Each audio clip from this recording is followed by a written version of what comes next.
The slaves in Jamaica became fully free in 1838, but their emancipation could have occurred far sooner. In 1799, Toussaint Louverture, himself a former slave who now ruled the colony that would become the nation of Haiti, was read into a plan to launch a 4,000-man expeditionary force against British-controlled Jamaica. Once ashore, they would initiate a plan to poison the governor's coffee on Christmas Day, before then encouraging a mass uprising which would seize the colony for France and freedom. The plot never got off the ground, however, as Toussaint, the great abolitionist himself, sold out the conspirators to his British and American contacts.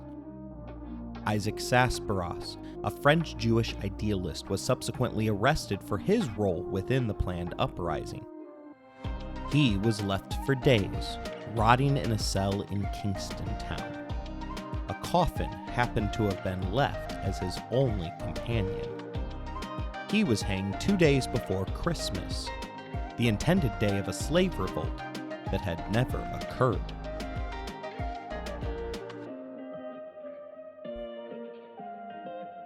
Toussaint Louverture led the only successful slave revolt in history. Yet his rebellion isn't the only slave uprising that is worth knowing about. Before we pick up his story, we'll begin with a quick look at the Baptist Revolt.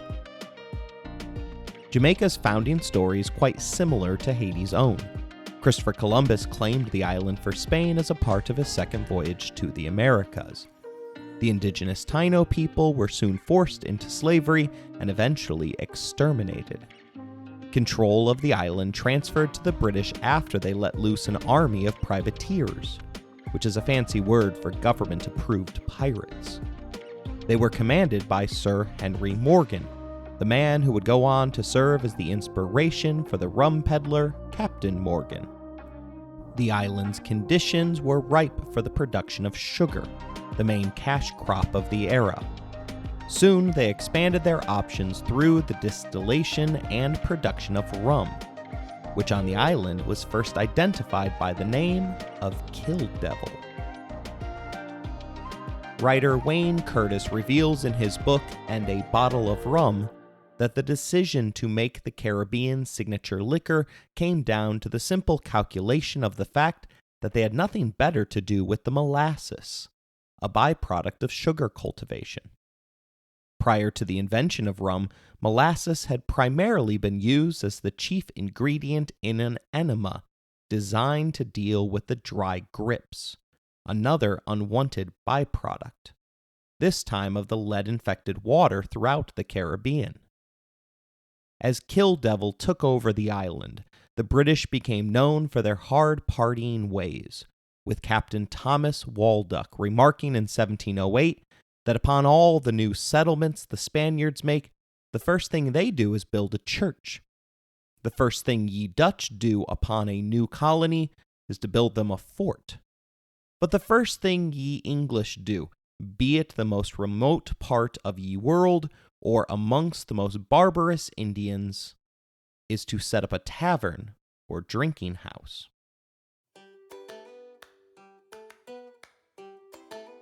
Obsessed with the profits that came from sugar and rum, Jamaica's imported African slaves soon outnumbered its colonists by an absurd figure of 12-1. During the upheaval that came with the transition of Spanish to English rule, a significant number of slaves escaped to the hilly interior of the island. These men and women took on the name of Maroons. As an English word, it had a dual meaning, referencing the French word of marron, which translates to runaway black slave, but also to cimarron, which in Spanish has three meanings: the beast who cannot be tamed, living on mountaintops, and wild runaway slave. Britannica is quick to point out that the escaped slaves didn't refer to themselves as Maroons. After all, the Spanish version of the word was originally used as a reference point for escaped cattle. Instead, the Jamaican Maroons tended to prefer West African terms to describe being hopelessly trapped on an island and surrounded by men and women who sought their re-enslavement. Ever on their guard, these men and women soon became the backbone for all of the island's mini revolts. Seeking to appease them, the British granted them political autonomy in 1739. The life of a Jamaican slave was even harsher than in nearby Haiti, as the life expectancy of an enslaved worker was a mere 7 years. Historian Tom Zollner reveals that the enslaved people of Jamaica were some of the most abused and powerless people on the globe in 1831. Most were illiterate. Few had ever seen anything but their owner's plantation. Their only weapons were machetes and rocks.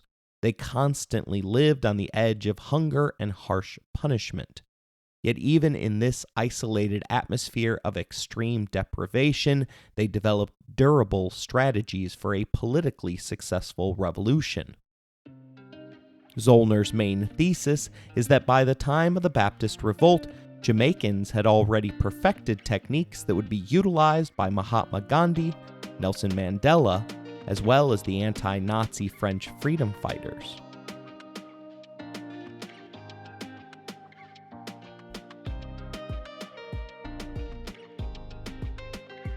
The Baptist Revolt began shortly after Christmas Day in 1831. It was led by Samuel "Daddy" Sharp, the slave of an English attorney.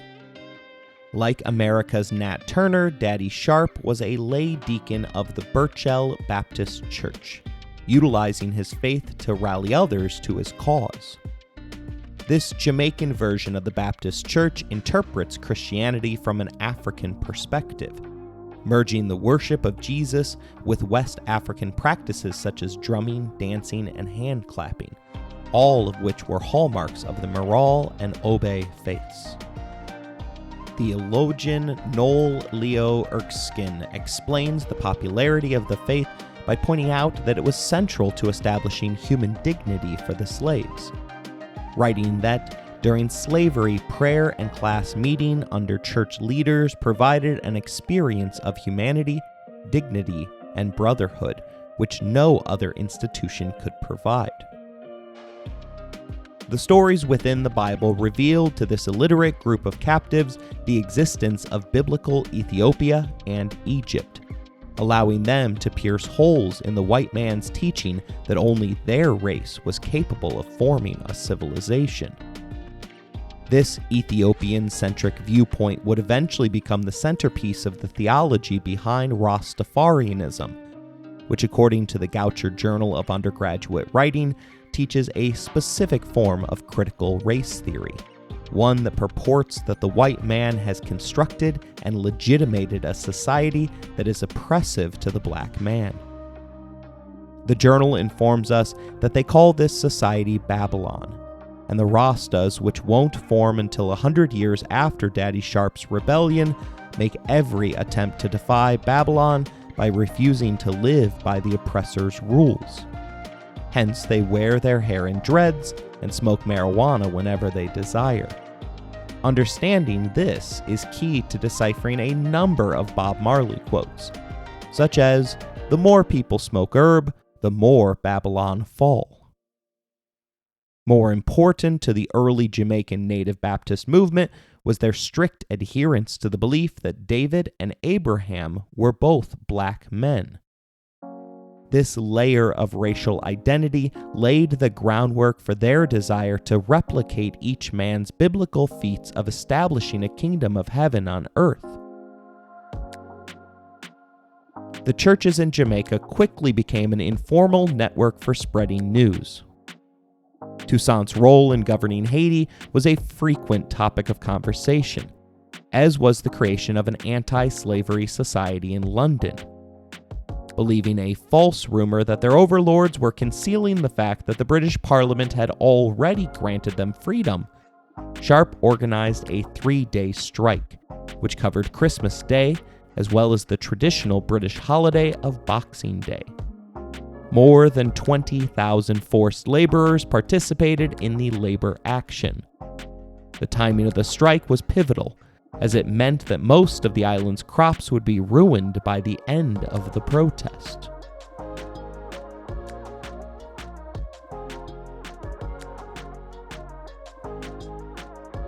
Their civil disobedience was predictably met with violence.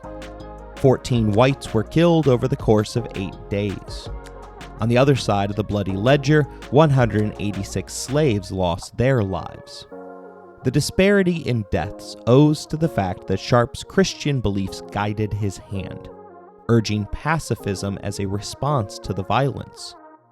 Gandhi would borrow from Sharp's playbook, as would resistance fighters throughout history, as Daddy Sharp set up small independent cells throughout the island in order to maximize the impact of his general strike. Each cell only knew of Sharp's role, ensuring that the capture of one insurgent group couldn't lead to the capture of the others. Despite the fact that nonviolence protest succeeds at a rate of 2-to-1 over violence, the movement was doomed from the start. But what a glorious start it was. It began with a signal fire lit atop Kensington Estate. The lighting of that beacon was immediately answered by a chain of fires from neighboring plantations. One sympathetic white militiaman recalls the whole surrounding country was completely illuminated and presented a terrible appearance even at noonday. When, however, the shades of night descended and the buildings on the side of those beautiful mountains which form the splendid panorama around Montego Bay were burning, the spectacle was awfully grand. The final price tag for the property damage was nothing less than spectacular, with estimates coming in as high as £124 million in today's currency. But as is often the case in the short term, violent countermeasures got the better of the non-violent protesters. Sharp was executed for his role in leading the protest, but a wide net was cast in order to round up suspected participants, with more than 500 slaves being eventually convicted of participating in the rebellion. The executions that followed occurred simultaneously, to the point that the bodies began to pile up. They did so at least until the black slaves relegated to the courthouse carted the bodies away at night in order to bury them in mass graves outside the town. In order to prevent a reoccurrence, many of the victims' heads were severed and placed around plantations to serve as a warning against future rebellions, and the prized chapels of black congregations, the only institution that humanized them, were summarily destroyed. Thus, the Baptist rebellion failed, but the stories of the violence escaped the island. Reaching the shores of England, they hastened the king's decision to finally set aside the horrors of the peculiar institution. The Morning Advertiser led the lobbying effort, writing in the wake of the violence that the slaves must be sooner or later set at freedom, whether it be or whether it be not for their benefit, and the sooner that proper steps are taken for this purpose, so much the better.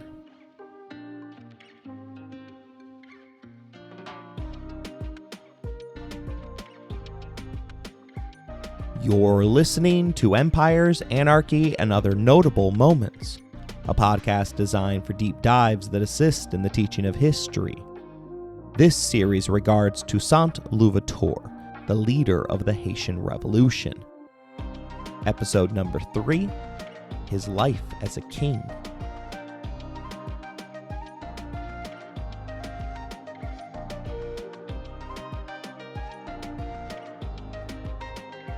Toussaint Louverture had triggered the 1791 Haitian Revolution in an effort to prevent the separation of his enslaved family. Throughout the conflict, he had showcased his bravery, amassing 20 major scars for his efforts. Although he eventually took on the public appearance of an abolitionist, he showed an eagerness to flip sides in order to first and foremost better his own situation. Returning to the French faction at the precise turning point in their victory over the Spaniards meant that Toussaint began 1794 having to prove himself yet again. Despite having been a turncoat, he had immediate sway, as Haiti was lacking the manpower needed to take the fight to the Spanish side of the island, known at this point in time as Santo Domingo. Louverture retained a loyal force of 4,000 and quickly reclaimed cities for his French overlords. It must have been surreal to have been conquered by the man known as the Black Spartacus, only to then be liberated by the exact same man. In October, he crossed the island's border, claiming territory and freeing his family from their Spanish imprisonment. Throughout history, victorious generals have drawn recruits like honey catching flies. In this instance, however, Louverture was able to announce the Haitians' Second Commission's emancipation notice. Joining him now meant fighting for the freedom of those who remained enslaved. Historian Philippe Girard reveals that so many recruits flocked to his side that he was able to add 2 new regiments to his command.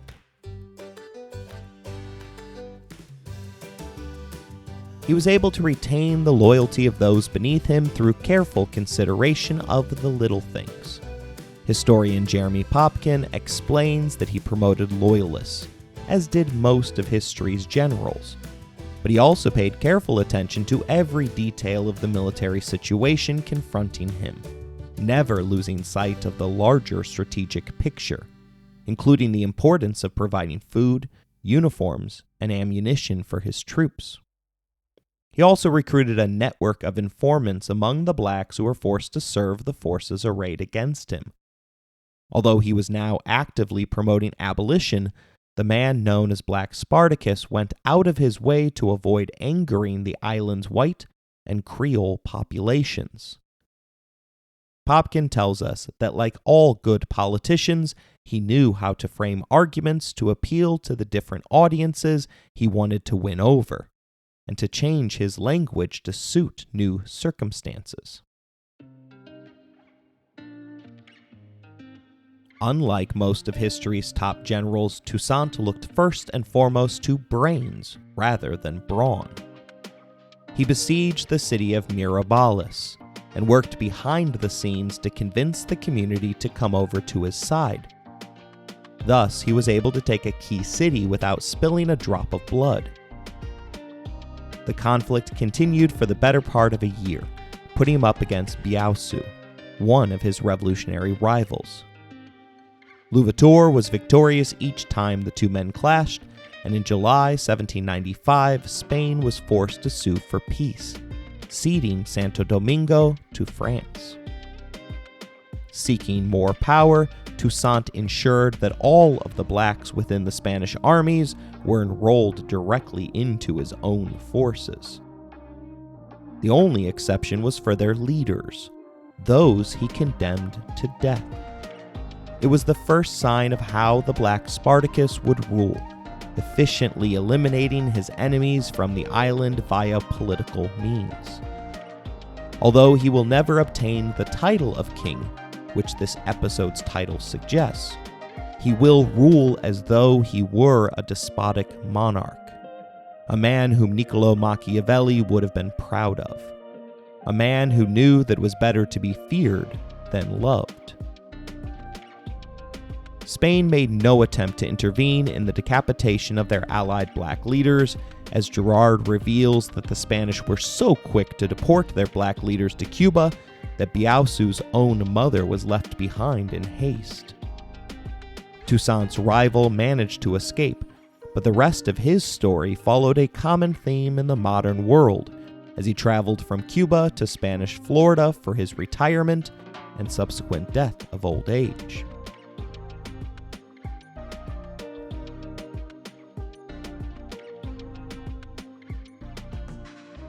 Although Spain had given up the fight, England remained engaged against France. From island havens such as Jamaica, they represented a constant invasion threat.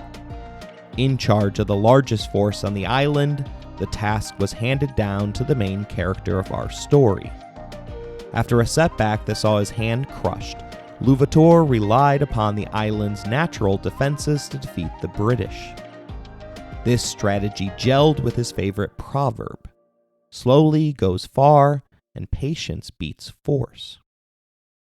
The number of soldiers claimed by disease were staggering, as Gerard reveals that in 1794 the British lost 10% of their troops to diseases per month, a rate that rose to 15% in 1795. Their penchant for remaining holed up by the mosquito-infested ports made their troops far more susceptible to tropical diseases than the reinforcements sent from Paris.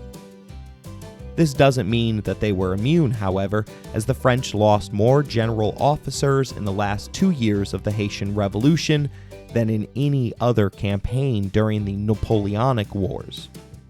Keep in mind that that includes the disastrous invasion of Russia during the winter of 1812.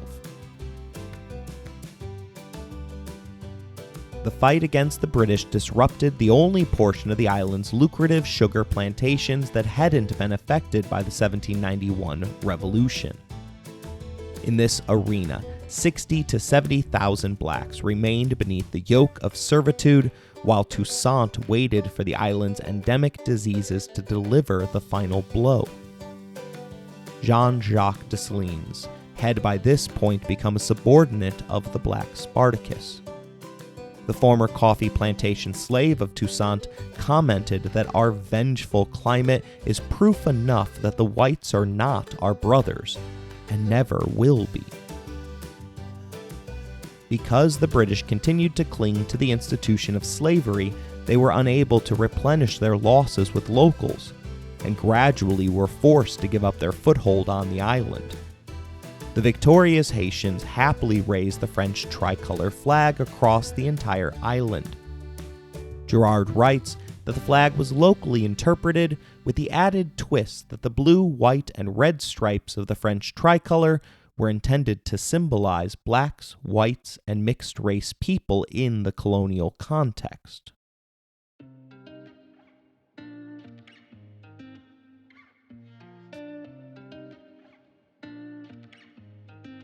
With victory came the spoils, and the National Convention recognized the work the former slaves had played in their Caribbean victories against the Spaniards and Brits by promoting Louverture and 3 other locally born generals, the first of whom was Villatte, the Creole leader of Camp Francis, the region directly to the east of Louverture's regional base of Haut de Cap.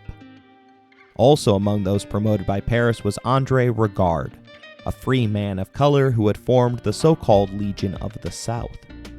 Although he offered blacks freedom for serving beneath him, the Legion had an apartheid quality, with advancement limited based upon your skin color. There was immediate friction between Louverture and the factions of Villatte and Regard, both of whom also viewed themselves as Haiti's leader-in-waiting.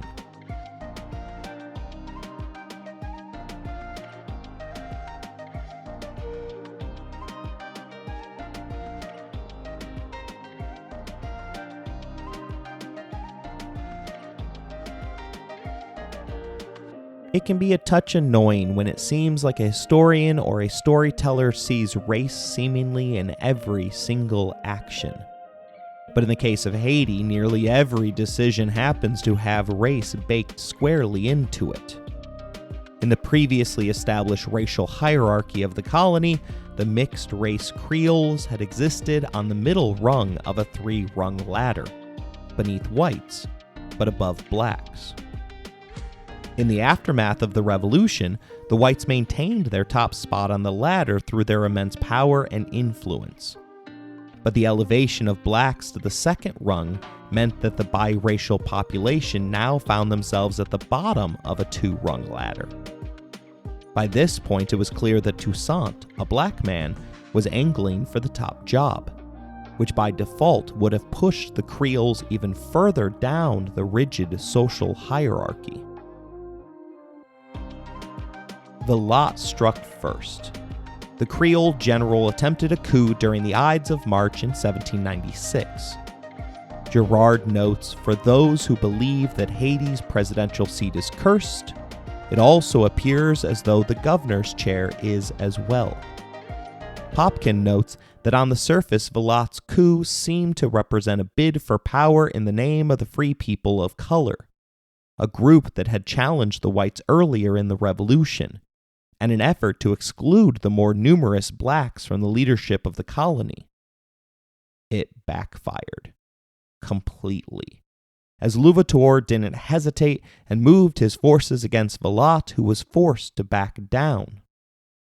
The episode allowed Toussaint to rise even further in the eyes of the French, as he was now able to present himself as the savior of the white colonial government. As a reward, he was named deputy governor of the colony, a position that far exceeded any achieved by his contemporary mixed-race generals. Calls went out proclaiming Toussaint Louverture as the man whom French Enlightenment thinker Abbe Raynal had predicted would emerge to free the slaves of the Caribbean. Still, Sonthonax, a white Frenchman who had married a local woman of African descent, remained entrenched in the hearts of the people. It was he, after all, who had forced Paris's hand by issuing the Emancipation Order. Although Toussaint was one of their own, Popkin tells us that at this point it was by no means certain that the people of the island would automatically prefer a black leader like Toussaint Louverture to this white Frenchman who had demonstrated his genuine concern for the colony's welfare. The Black Spartacus's PR machine had to go into overdrive to ensure that he controlled the narrative. Such action was necessary due to the fact that the men and women around him likely assumed that he inhabited the stereotypes of African-descended men as savage, brutish, and bloodthirsty. The new colonial government of the Third Commission, supported by their newly appointed deputy governor, went to work to better the lives of those destined to become Haitians. It was hard sledding. They built a court system based upon French law, but found it difficult to find men with enough education to staff them. They also established a school on the island, but had to insist that France send trained teachers to the island in order to support the goal of providing a universal education. Still, elites, of which Toussaint was now one of, continued to send their children to Paris for a proper education. Placide and Isaac were among those who traversed the Atlantic in July of 1796. Toussaint's boys were only 11 and 14. Due to the shifting of geopolitical winds, they would never again be able to set their eyes upon their father. Girard adds a bit of humor to lighten the situation, though, noting that the boys studied alongside the sons of prominent colonists, both white and of color. It must have been awkward, the historian writes, for white boys orphaned by the Haitian Revolution to share rooms with the sons of the black generals who had launched it. This period was when Toussaint was at his best, representing the singular best option to grab the reins of the government in order to push forward a more positive agenda. Historian Marcus Rainford, in his book An Historical Account of the Black Empire of Haiti, highlights the man's quality, stating that Toussaint's work in this moment reflected the highest credit on his character and gave dignity to his dominion. He had throughout been the moderator of all the different factions in the island, and was every way fitted for its legislator, as well as its chief. He was indeed one of those characters who invite the principle of an elective monarchy, but which are too rarely found to advise its universal adoption. He fell short in one area, as the colonial government and its victorious general agreed on the immediate need to restore the plantation system, which had made Haiti one of the richest islands in the world. Freed slaves, now citizens of France, were ordered to go back to work on their former plantations. This obviously sounds like a restoration of slavery, which it was, but the primary players pointed out that now workers would receive a nominal wage for performing labor which they didn't desire to do. This revival of the plantation system blatantly sidesteps the fact that freedom rests on the ability to choose. Having toiled in the insanely difficult world of sugar cultivation, most blacks wanted to merely live for themselves. These individuals had gathered up small plots of land during the rebellion and were more than content to eke out the life of a subsistence farmer. When it came time to restore the economic engine of the island, there was just one aspect of the plan that Louverture and Sonthonax fought over, namely whether or not Toussaint's army was too big, and thus needed to be disbanded in order to secure more workers.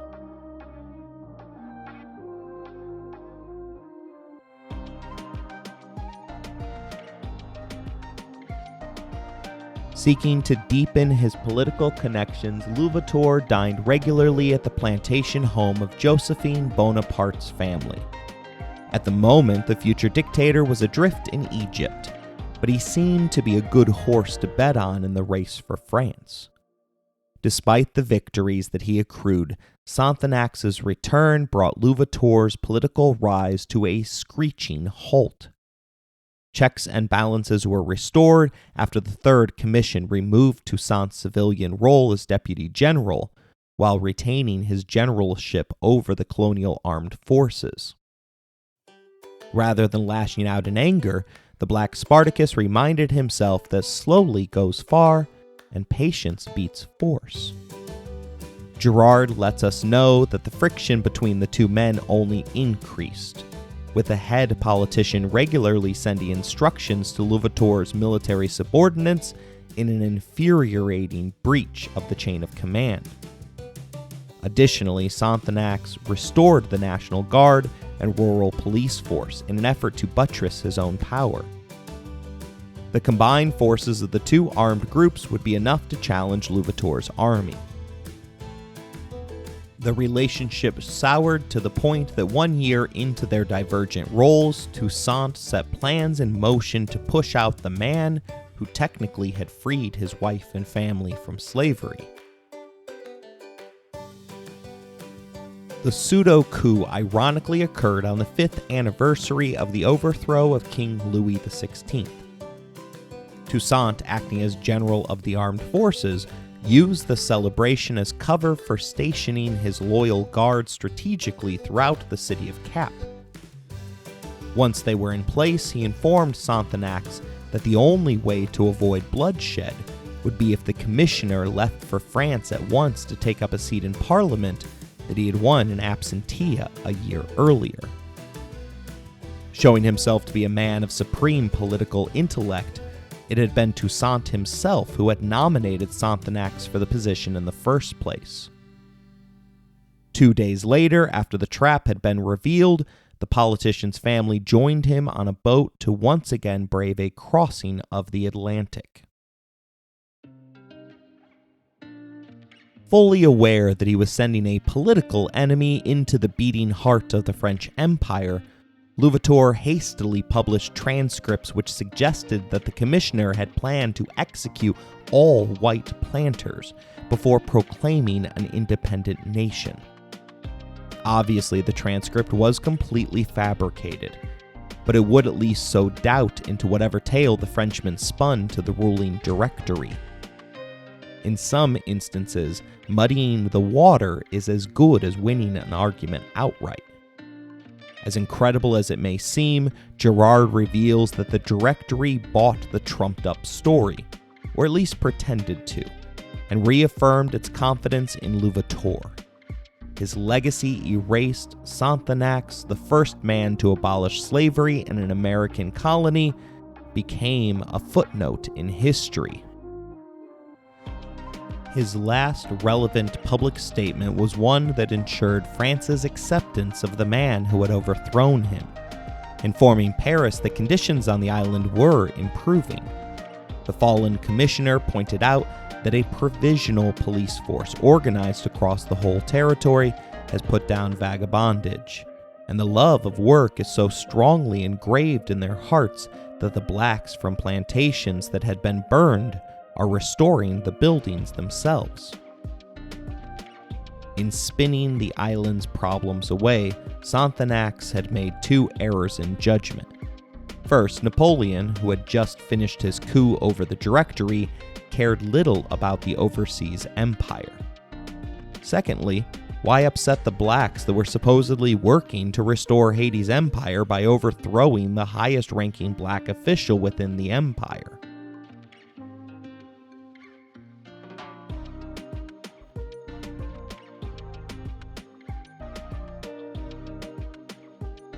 Napoleon's laissez-faire approach to running the island from afar meant that corruption soon leached into every corner of the island.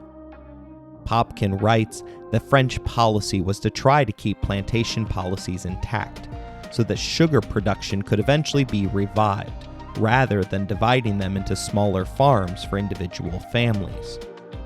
French officials turned to leasing the properties to private owners, who had the resources to run them, a policy that favored wealthy and well-connected figures, such as army officers who had enriched themselves during the war. Toussaint Louverture and many of his officers were among those who acquired extensive properties for themselves in this way.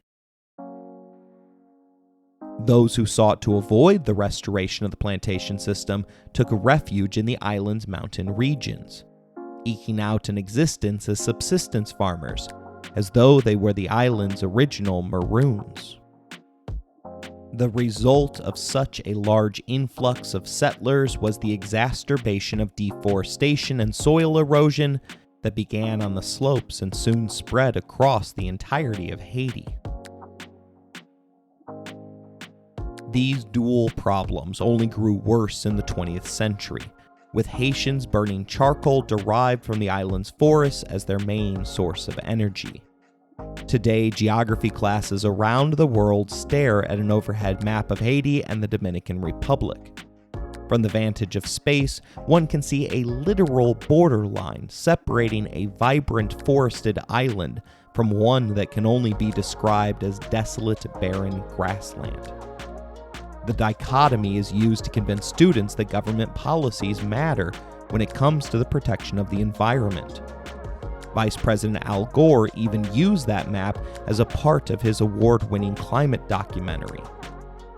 Popkin suggests that individuals living beneath Toussaint Louverture's regime should have seen the island's decline coming, as Haiti had never produced enough food to feed itself, relying on imports for most of its meat, fish, and grain. Freed blacks took over some of the fields previously used for sugar in order to grow crops. Haiti would gradually be transformed into a peasant society, with small farmers producing food for themselves and a surplus to feed the rest of the population. There is little doubt that simply obtaining food was a struggle for much of the population during these years.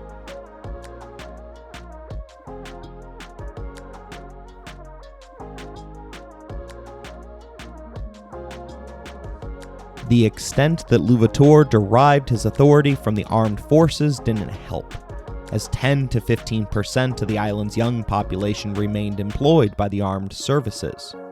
This had a clear negative effect on the economy, through the creation of labor deficits, as well as the fact that these men, rather than working the island's resources, tended to shake down those who were. This was a hallmark of what Popkin refers to as the Louverture state. A period from 1798 to 1801, during which time Haitian scholars identify the establishment of a centralized authoritarian government. And if you know anything about the nation's modern history, you don't need me to tell you that the remnants of authoritarianism has had a lasting influence on Haiti's destiny. Still, for a 7-month period, Toussaint had a free hand to act as he wanted. This freedom extended even from Paris, which he had managed to win over via a series of flattering depictions regarding his rule over the colony. But in March of 1798, he received a political shot across the bow, when Sonthonax's replacement, a man carrying the last name of Houdeville, arrived unannounced via the formerly held Spanish side of the island. Gerard informs us that Louverture took his unannounced arrival and the man's decision to land on the Spanish side of the island as proof of France's lack of trust in his loyalty. Rather than shake the boat, the newly arrived Frenchman first attempted to buy his way into the general's inner circle. When a ship captain plainly suggested that it might be time for Louverture to take his money and retire quietly in France, Toussaint pointed to a small shrub and replied that he would only leave when it provided enough wood to build a ship of the line.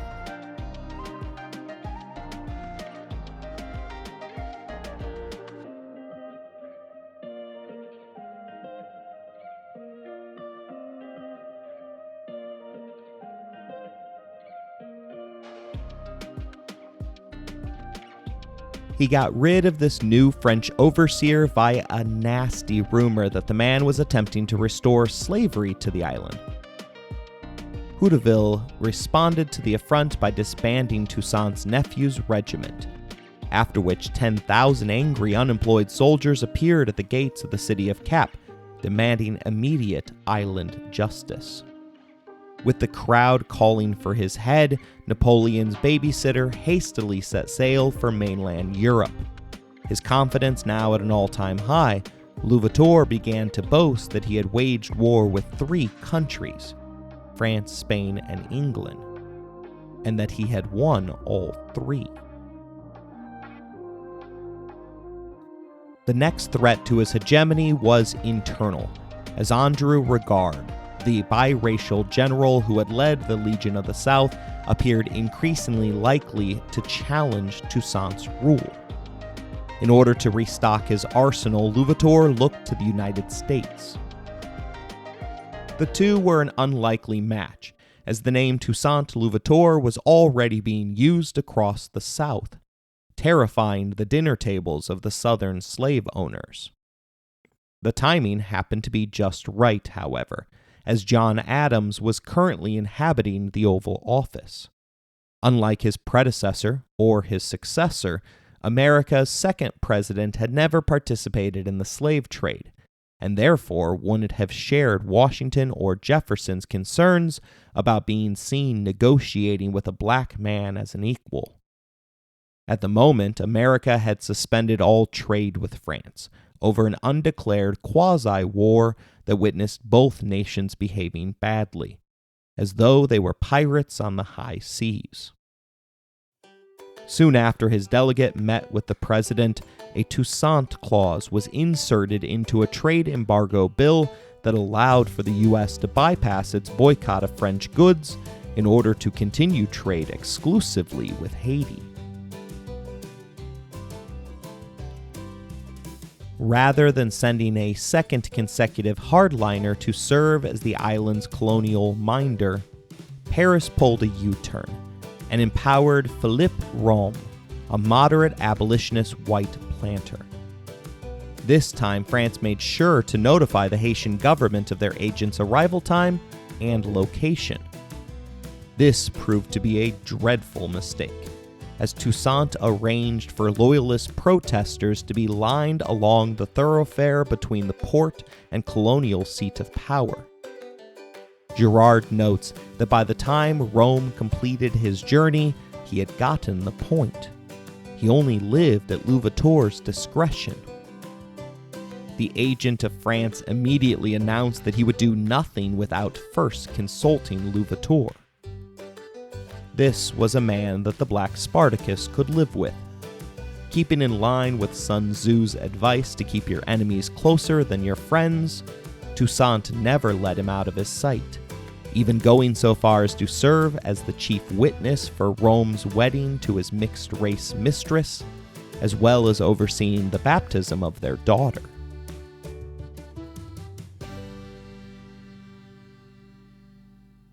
Rome attempted to do the job to the best of his ability, and passed on France's urgent desire for Louverture to export the Haitian Revolution across the colonialized Caribbean. The reasoning was more to do with geopolitics than a desire to do the right thing, as colonial uprisings would draw England and Spain's attention away from Napoleon's incessant obsession with securing dominion over continental Europe.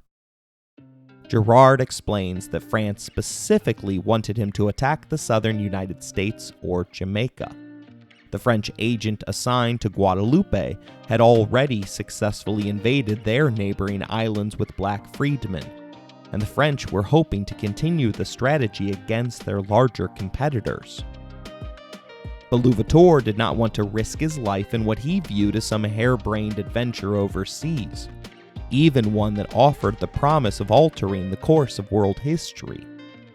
At this point, it became clear for all to see that his long-term goal was not universal emancipation, but abolition in Haiti, his political rise, and the colony's economic recovery, none of which could take place if he needlessly provoked the two main naval powers of the Caribbean. He chose to pursue cooperation instead. In secret, he signed an agreement which included his promise to not invade Jamaica as long as Britain agreed to not interfere with Haiti's commerce. His excuses for delaying the exportation of the revolution soon piled up on the desk of Napoleon. Even more aggravating to France was Toussaint's inclusion of a request that England should be allowed to trade with the French island under a flag of neutrality. Rome immediately warned Toussaint that he was dangerously close to treason. In fact, you and I can both likely agree that he was well past that point. For his efforts, the flaccid French advisor/commissioner was placed under house arrest. Gerard reveals the suspicious nature that ended up alerting Paris to the man's tenuous situation, as every single one of Rome's reports after his arrest ended with explicit mentions that he had written them, quote, entirely in my hand, with my handwriting and my signature. Showcasing the deftness of a child who has been caught with his hand in the cookie jar, Louverture might as well have had the man write, "The nicest, most loyalist man, Toussaint, absolutely, definitely, totally, 100% didn't force me to write this." As has been their way since the establishment of the Monroe Doctrine, the U.S. consulate was fully privy to the island's internal politics, and its consulate made the determination that Toussaint would soon declare independence from France. They were so sincere in their belief that America's Caribbean founding father, Alexander Hamilton, began the process of drafting a preliminary constitution for them.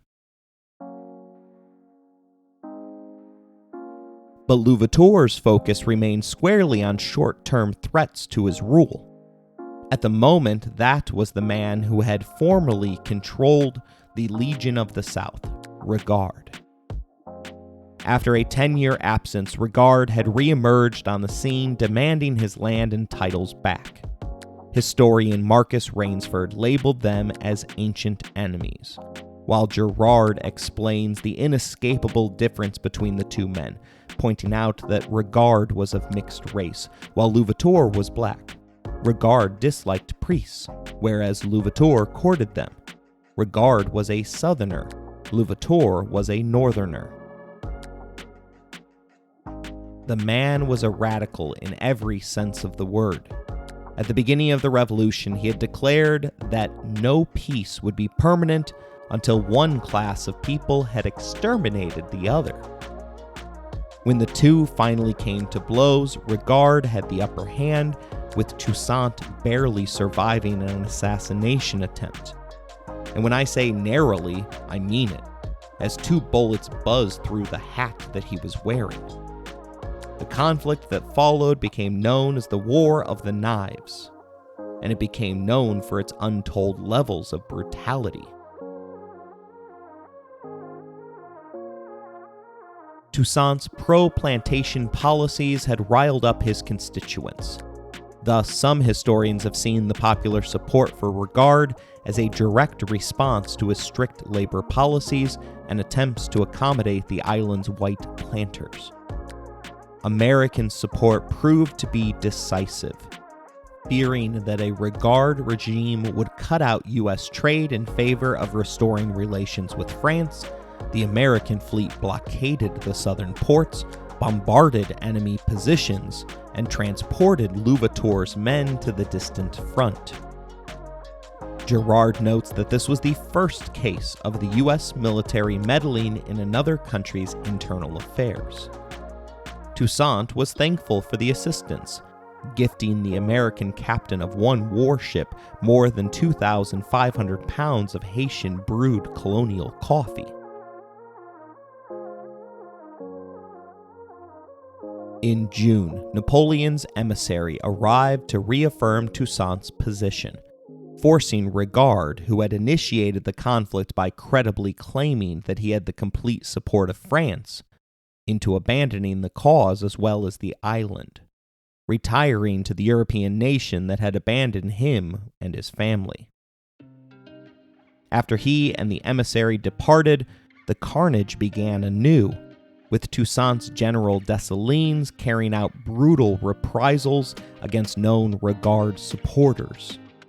It is widely believed that the future leader of Haiti, Dessalines, carried out the vicious attacks under direct orders from its current leader. But Toussaint publicly chastised the excesses of the purge, dressing down his former slave turned general by stating publicly that I told you to prune the tree, not uproot it. As many as 22,000 may have died during the so-called pruning, for which Louverture privately promoted his gardener, Dessalines. It was now 1800, a year which turned out to be the high watermark for our revolutionary hero. Although he had at times walked the path of darkness and destruction, he had greatly improved the lives of the people who he ruled over. His policies helped to ensure that Haiti had begun to walk the path to shed its foundational history in order to become a nation of 3 equal races. Soon, however, his lies would get the better of him, and as control of the island's people slips from his grasp, he will find that far too few of his friends remain in his corner. His fall from power will be the focus of our next and final episode of the season.